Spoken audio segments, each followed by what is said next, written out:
سلام فينا يزرع فينا حب الناس الإسلام سفينة حب يدفع. اب آئیے شرک فی الصفات. میں نے عرض کیا تھا کہ یہ ایک بڑا علمی مسئلہ ہے اور اس میں ٹھوکر لگ جاتی ہے. وجہ کیا ہے اس کو سمجھ لیں. بنیادی بات، ہماری زبان جو ہے وہ بہت محدود ہے. ہماری ہی زبان ہے جسے اللہ نے ذریعہ بنایا اپنی ہدایت کا، ورنہ ہمارے پلے نہ پڑتی بات، ظاہر ہے نا. لیکن ہماری زبان کی محدودیت ہے. اس محدودیت کا ایک مظہر یہ ہے کہ ہم جو الفاظ اللہ کے لیے بطور صفت استعمال کرتے ہیں وہی الفاظ مخلوقات کے لیے بھی کر لیتے ہیں. اللہ موجود، ہم بھی موجود. اللہ زندہ، ہم بھی زندہ. اللہ علیم، تو انسان علیم بھی علیم نہیں، علامہ بھی ہے کہ نہیں؟ یہ تو بڑا مبالغے کا لفظ ہے. انسان علامہ ہے کہ نہیں؟ اللہ دیکھتا ہے، بصیر ہے، ہم بھی بصیر ہیں. اللہ سنتا ہے، سمیع ہے، ہم بھی سنتے ہیں. اللہ کو قدرت حاصل ہے، کچھ ہمیں بھی حاصل ہے. ایک مکہ مارا تھا حضرت موسیٰ نے، جان نکال دی تھی کہ نہیں؟ ہے نا کچھ نہ کچھ. اللہ چاہتا ہے، ہم بھی چاہتے ہیں. اسے دیکھیے چاہت میں وہ ہو گیا تھا جس پر روک دیا حضور نے. ما شاء اللہ وما شئت اجعلتنی للہ ندا، کیا تم نے مجھے اللہ کا مد مقابل بنا دیا؟ دھوکہ ان الفاظ کے اشتراک کی وجہ سے لگ جاتا ہے. بات سمجھ میں آئی؟ اب اس میں فارمولہ میں نے عرض کیا تھا کہ ایک نوٹ کر لیں تو مسئلے سارے حل ہو جائیں گے. جب ہم کوئی لفظ بطور صفت اللہ کے لیے بولتے ہیں اور اسی لفظ کو مخلوق میں سے کسی کے لیے بولتے ہیں، مخلوق میں سب آ گئے، جمادات، حیوانات، انسان، اولیاء اللہ، فرشتے، انبیاء، رسول، سب مخلوق تو ہیں نا. تو کل مخلوقات کو جب ہم ایک لفظ بطور صفت استعمال کریں گے اللہ کے لیے اور اسی لفظ کو استعمال کریں گے بندوں کے لیے، تو ان میں 3 فرق ہیں جو ذہن میں رہنے چاہیے. گن کر یاد کیجئے. اللہ کی ذات قدیم ہے، ہمیشہ سے ہے. اسی طرح اس کی صفت بھی قدیم ہے، ہمیشہ سے ہے. مخلوقات حادث ہیں، ان کی صفات بھی حادث ہیں. حادث قدیم کے مقابلے میں کہ پہلے نہیں تھی پھر ہو گئی. ایک فرق. اللہ کی ذات از خود ہے،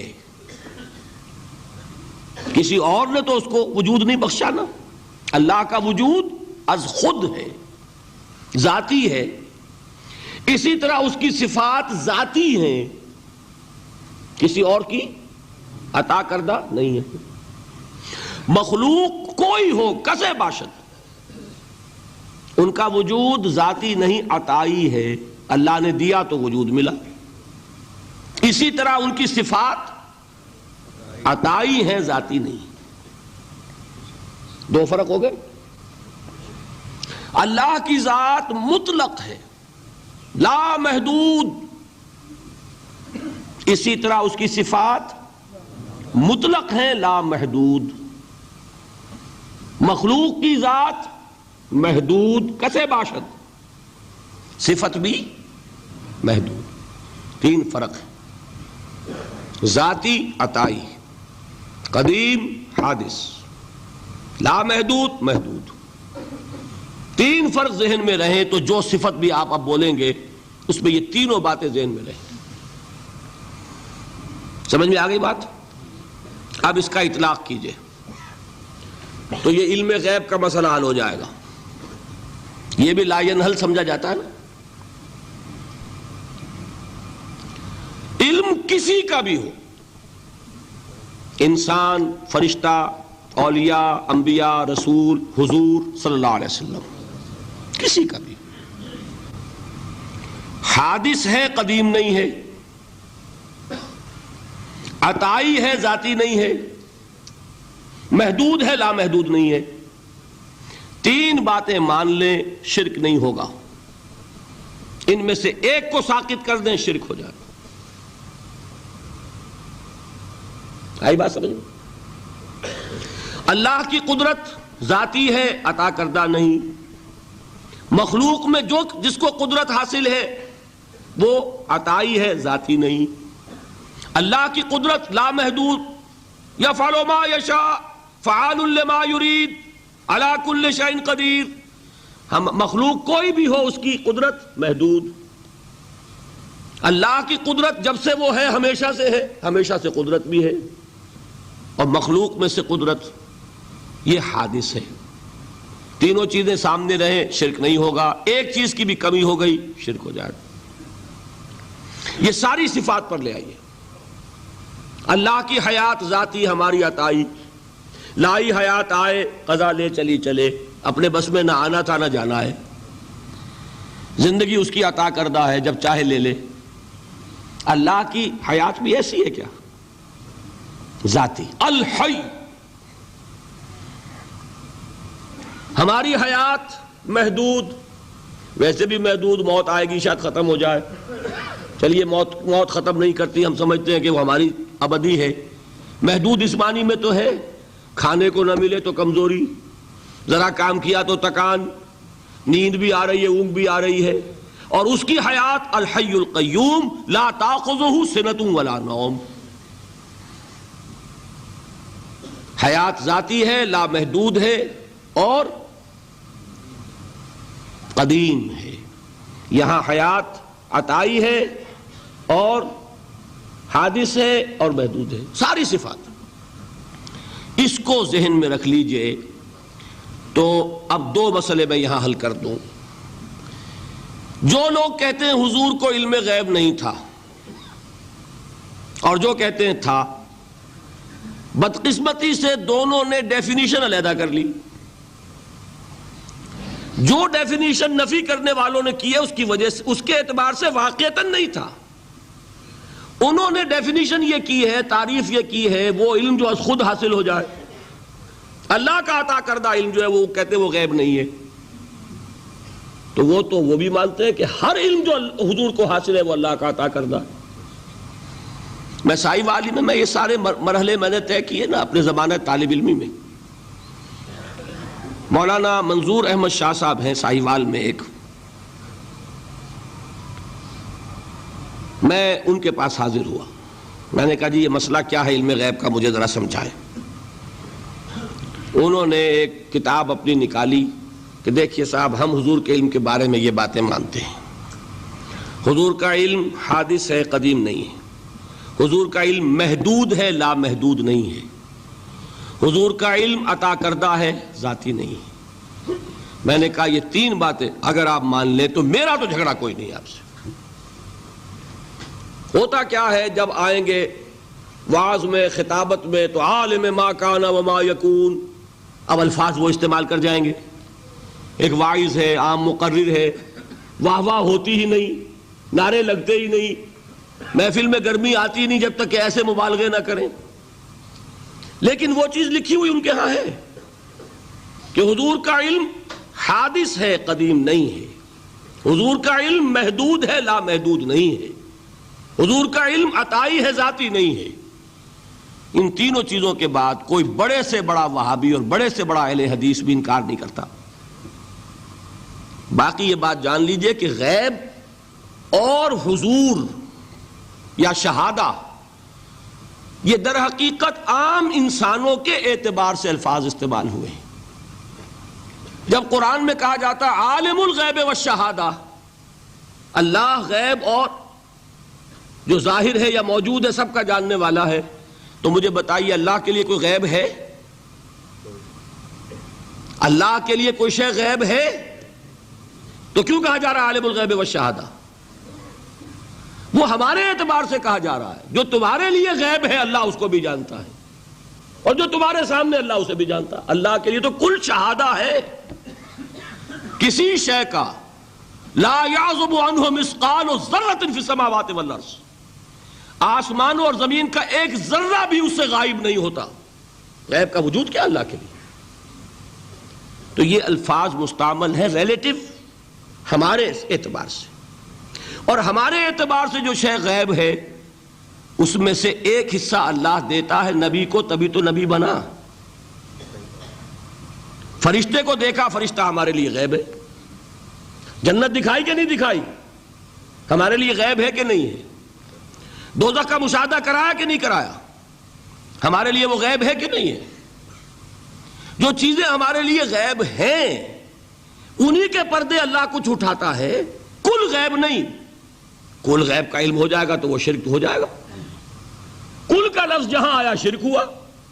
جب آپ کہہ رہے ہیں محدود ہے، لا محدود نہیں ہے، تو کل کا لفظ استعمال نہیں کر سکتے. لیکن غیب میں سے کچھ علم دیا گیا تبھی تو نبی بنا، ورنہ میرے اور نبی میں فرق کیا ہوا پھر.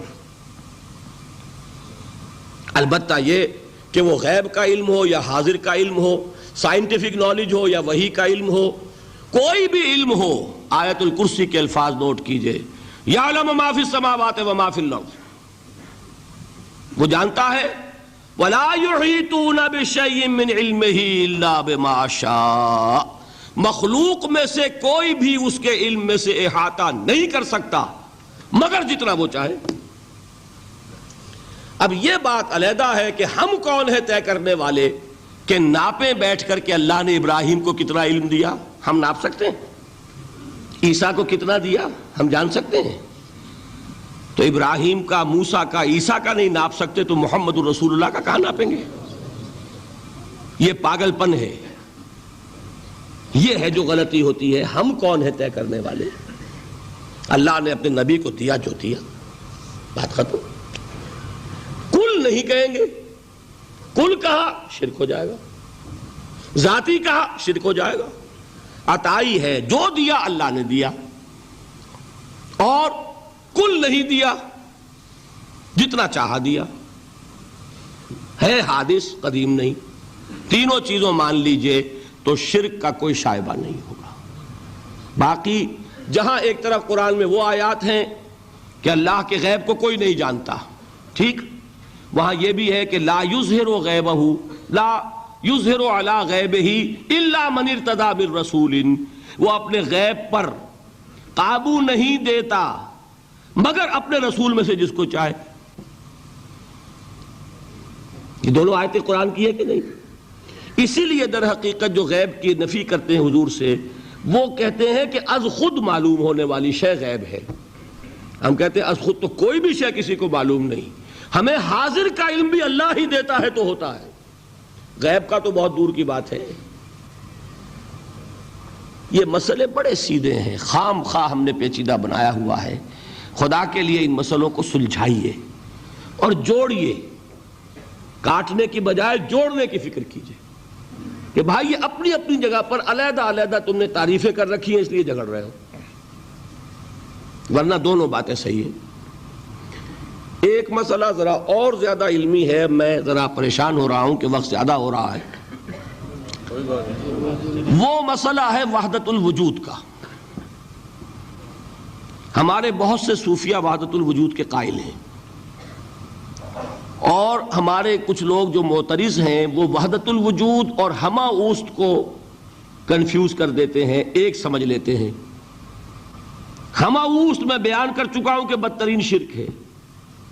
وحدت الوجود اور شے ہے، باریک بات ہے، سمجھ میں نہیں آتی عام لوگوں کے. سادہ ترین الفاظ میں آپ کو سمجھاتا ہوں. ایک نظریہ یہ ہے کہ اللہ ہی نے یہ روپ دھار لیا، یہ ساری چیزیں بالفعل موجود ہیں، یہ بھی ہے، یہ بھی ہے، یہ بھی ہے، اور یہ سب اللہ ہی ہے.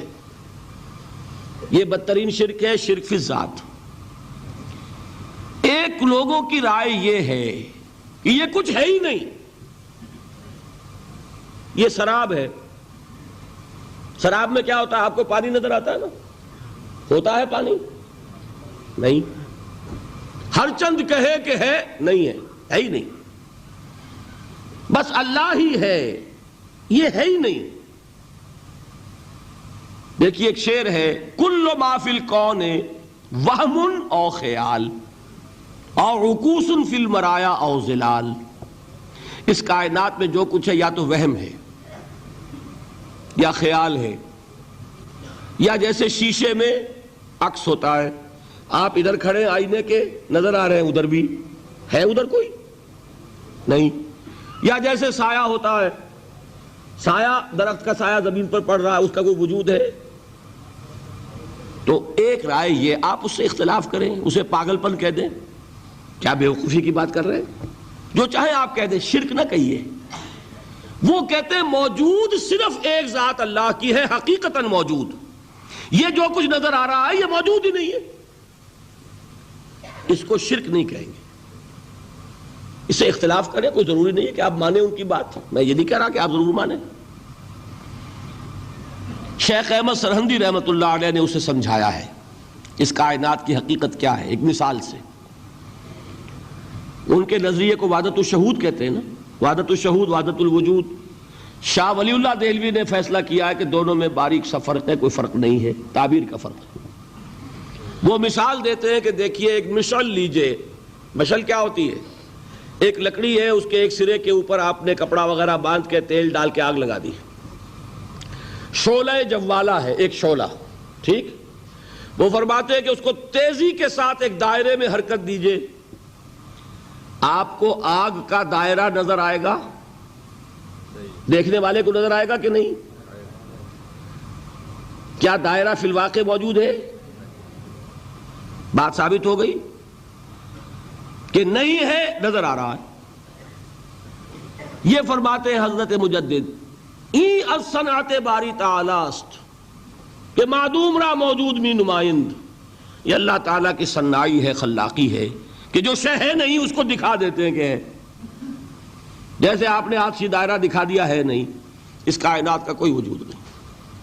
میں پھر عرض کروں گا, آپ اس سے اختلاف کریں, اسے نہ مانیں, چھوڑ دیں اس کو. یہ مسئلے ہیں فلسفے کے, لیکن سوال یہ ہے کہ اس کو شرک نہیں کہیں گے آپ. شرک وہ ہے جب کہیں یہ بھی شے ہے اور خدا ہے, یہ بھی ہے اور خدا ہے, پتھر بھی ہے اور خدا ہے. جب یہ کہا جائے گا یہ ہے ہی نہیں, صرف خدا ہے, تو در حقیقت اس کو شرک نہیں کہیں گے, یہ وحدت الوجود ہے, یونٹی آف بینگ. اب اس کو میں ایک اور اعتبار سے سمجھا دوں گا تو مجھے امید ہے اللہ تعالیٰ اس کو آپ پر کھول دے گا. دیکھیے, ایک ہمارا علم, ایک اللہ کا علم, ٹھیک. جب تقابل کریں گے تو کیا کہیں گے؟ اللہ کے علم کے مقابلے میں ہمارا علم ہے ہی نہیں, ٹھیک. اللہ کی قدرت کے مقابلے میں ہماری قدرت زیرو. اللہ کی مشیت کے مقابلے میں ہماری مشیت کچھ نہیں. وما تشاؤون الا ان یشاء اللہ, تم چاہ بھی نہیں سکتے جب تک کہ اللہ نہ چاہے. تو کیا ہوئی؟ خاک ہوئی. یہی آتے ہیں نا جو حدیث جس میں کہ دعا استخارہ حضور نے تلقین فرمائی, اور صحابہ فرماتے ہیں کہ حضور نے ہمیں اس طرح سکھائی یہ دعا استخارہ جیسے قرآن سکھایا. اس میں الفاظ کیا ہیں؟ فَإِنَّكَ تَعْلَمُ وَلَا أَعْلَمُ وَتَقْدِرُ وَلَا أَقْدِرُ. اے اللہ تجھے قدرت حاصل ہے, مجھے کوئی قدرت حاصل نہیں. اگر ظاہری الفاظ پر جائیں گے تو یہ تو خلاف واقعہ بات ہے. کیا حضور کو کوئی علم حاصل نہیں تھا؟ یا تو حضور فرما رہے فَإِنَّكَ تَعْلَمُ وَلَا أَعْلَمُ. یا چلیے اگر کوئی اور عام انسان کہتا ہے میں نہیں جانتا, تو کیا کوئی علم حاصل نہیں اسے؟ کچھ نہ کچھ علم تو ہے نا. لیکن اللہ کے علم کے مقابلے میں وہ نہ ہونے کے برابر ہے. اسی طریقے سے سمجھ لیجئے اللہ کے وجود کے مقابلے میں اس کائنات کا وجود نہیں ہے. بات ختم ہو گئی, مسئلہ صاف ہو گیا. حقیقی وجود صرف اللہ کا ہے. یہ اعتباری ہے, یہ ٹرانزینٹ, آل از چینج, پینٹارائم, بدل رہی ہے ہر شے, کسی چیز کو ثبات نہیں. آپ ایک لمحے پہلے جو آپ تھے وہ آپ, ایک لمحے بعد وہ آپ نہیں ہیں, بدل گئے آپ. ایک تسلسل ہے آپ کا کہ آپ سمجھتے ہیں کہ آپ وہی ہیں کہ جو آج سے 10 سال پہلے تھے. کیا آپ وہی ہیں؟ بدل چکے. خون پورا بدل چکا، نہ معلوم کتنی دفعہ بدل چکا، کھال بدل چکی. یہ تو معلوم یہ ہوا کہ یہ جو کچھ ہے ٹرانزینٹ ہے، عارضی ہے، فانی ہے، نہ ہونے کے برابر ہے. وجود برحق صرف اللہ کا. یہ بھی در حقیقت اسی شرک فی الوجود کی بات ہے. اگر ہم یہ کہیں کہ اللہ بھی موجود ہم بھی موجود، یہ کیا ہو گیا؟ شرک فی الوجود. اسی کو کہا ہے غالب نے جارو بلا بیار کہ این شرک فی الوجود، با گرد فرش و سینہ با ایوان برابر است. اگر آپ کے گدے کے اوپر گردہ پڑ گیا ہو تو جھاڑتے ہیں نا، فرش کے اوپر گردہ ہے تو جھاڑو سے صاف کرتے ہیں. غالب کہتا ہے کہ اگر تمہارے دل میں یہ گردہ آ گیا ہے کہ تم بھی موجود ہو، اللہ بھی موجود ہے، تو لا کی جھاڑو سے صاف کر دو اس گردے کو، کہ یہ شرک فی الوجود ہو جائے گا. ہم نہیں ہیں بھائی، ہمارا کیا وجود، ہماری کوئی کیا حقیقت ہے، اللہ ہی ہے. بس یہ ہے اصل میں. پھر میں عرض کروں گا کوئی قبول کرے نہ کرے، اسے گمراہی کہے، اس کو جھوٹ کہے، اسے پاگل پن کہے، میں نہیں جھگڑوں گا، لیکن شرک نہیں کہہ سکتے آپ اس کو. شرک وہ ہماوست ہے، اس میں اور اس میں زمین و آسمان کا فرق ہے.